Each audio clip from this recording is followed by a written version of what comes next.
Graça e paz, queridos. Eu sou Karina Assunção, missionária da Igreja Cara de Leão do Caju. Estamos iniciando uma série de estudos com o tema Fim dos Tempos. Hoje nós teremos a nossa primeira aula. Sejam bem-vindos. Aula 1. A morte e o estado intermediário. O nosso texto base está em Daniel, no capítulo 12, do versículo 1 ao 13. O nosso versículo-chave para essa aula está no livro de 1 Coríntios, no capítulo 15, versículo 56. O aguilhão da morte é o pecado, e a força do pecado é a lei. Ao final dessa lição, entenderemos que a morte não é o fim para o cristão, a saber, o valor da esperança na vida eterna. A sentir, reconhecer que a morte é inevitável, mas é o início da imortalidade. A agir, esforça-te na santificação, porque sem ela nós não veremos a Deus. Então fique ligado, as palavras-chave dessa aula são angústia, medo, perseverança e esperança. Então, vamos estudar?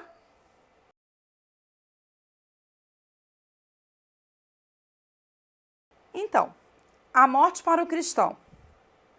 Pelo dicionário, a morte é simplesmente o fim da vida. Mas a definição para o cristão, a morte é a separação da alma do corpo, pelo qual o homem é introduzido ao mundo invisível. Você viu na lição impressa, no estudo dirigido na igreja, que existem várias expressões na Bíblia para definir a morte, ou para falar sobre a morte. Podemos ver aqui algumas expressões. Dormir, o desfazer da casa terrestre, deste tabernáculo, Deus pedindo a alma, seguir o caminho para onde não o tornará, ser congregado ao seu povo, descer ao silêncio, expirar, tornar-se ao pó, fugir como a sombra e partir. Essas são algumas definições, algumas palavras, algumas expressões que a Bíblia utiliza que representa a morte do cristão. A morte é o primeiro efeito externo ou manifestação visível do pecado. Podemos ver isso em Romanos 6, versículo 23. E será o último efeito do pecado no qual seremos salvos. Ou seja, pelo pecado entrou a morte através de Adão. E Cristo vencerá a morte. Melhor, Cristo já venceu a morte com a cruz e a sua ressurreição. Mas ele destruirá a morte. Isso nos foi prometido. O Salvador tornou-se a morte ineficaz. 2 Timóteo 1,10, mesmo que passemos pela morte física. A morte e a imortalidade. Qual é a conexão entre a morte e a imortalidade? Há dois termos, imortalidade e incorrupção, que se usam em referência à ressurreição do corpo. 1 Coríntios 15, versículos 53 e 54. Nós somos mortais e por isso estamos, tanto os justos quanto os injustos, estão sujeitos à morte. Depois da ressurreição e do arrebatamento da igreja, os cristãos desfrutarão da imortalidade. Isto é, terão os seus corpos glorificados. E os ímpios desfrutarão da imortalidade? Não. Os ímpios também serão ressuscitados, mas não desfrutarão da imortalidade. Sua inteira condição é a de morte, é separação de Deus. A sua ressurreição dos ímpios não é a ressurreição para a vida, mas a ressurreição para a condenação eterna. João, capítulo 5, versículo 29, e Apocalipse, capítulo 20, do 11 ao 15. Tanto no Antigo Testamento como no Novo Testamento, nós podemos entender, então, que após a morte, o nosso corpo volta ao pó, a nossa alma aguarda o juízo e o nosso espírito volta para Deus. E esse espírito ainda existe conscientemente no mundo invisível. Eclesiastes capítulo 12, versículo 7 e Hebreus capítulo 9, versículo 28. Assim, o homem é mortal, estando o seu corpo sujeito à morte, embora seja imortal a sua alma, que sobrevive à morte ao corpo. Romanos, capítulo 2, versículo 7.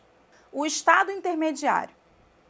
O estado intermediário, queremos dizer que é aquele estado entre o falecimento e a ressurreição.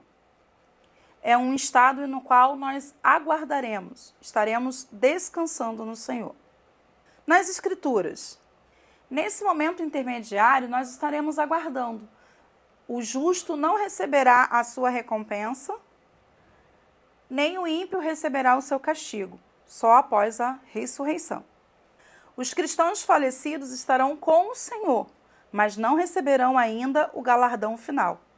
O estado intermediário dos justos descreve-se como um estado de descanso. Apocalipse, capítulo 14, versículo 13.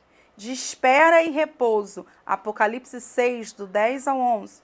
De serviço, Apocalipse 7, 15. E de santidade, Apocalipse 7, 14. Os ímpios também passará por esse tempo intermediário, aguardando o castigo final que receberá depois do juízo. Apocalipse 20, 14. Opiniões errôneas. Que haverá o purgatório, um lugar pelo qual se ensina que os mais fiéis precisam de um processo de purificação antes de se tornarem aptos para entrar na presença de Deus. Uma vez salvo, salvo para sempre. Esses são ensinamentos errôneos. O nosso momento de probatório é aqui e agora, é na terra. Nesse período intermediário, não será um período de uma segunda chance. Podemos ver isso em Hebreus 9, 27, 2 Coríntios 5, 10. Outro ensinamento errôneo é o espiritismo, que nos ensina que é possível alguém comunicar-se com espíritos de pessoas falecidas, sendo essas comunicações conseguidas por meio de um médium. A Bíblia proíbe tais práticas. Levíticos 19, 31, 20, 6 e 7, Isaías, capítulo 8, versículo 19, 1 Crônicas 10, 13, Apocalipse 1, 18, Romanos 14, versículo 9, 1 Timóteo 4, 1. Podemos ver também o sono da alma. Certos grupos, como por exemplo os adventistas do sétimo dia, creem que a alma permanecerá num estado inconsciente até a ressurreição. Essa crença é conhecida como um sono da alma e também adotada por indivíduos de outros grupos religiosos. Podemos ver que isso é um período de descanso e não de sono profundo. Salmos, capítulo 16, versículo 10, Lucas 16, 23, 23 e 43, 2 Coríntios 5, 8. Para concluir esse estudo, não tem como passar para a vida eterna sem antes passar pela morte, a não ser que o Senhor nos arrebate. Caso contrário, todos passaremos por esse tempo intermediário.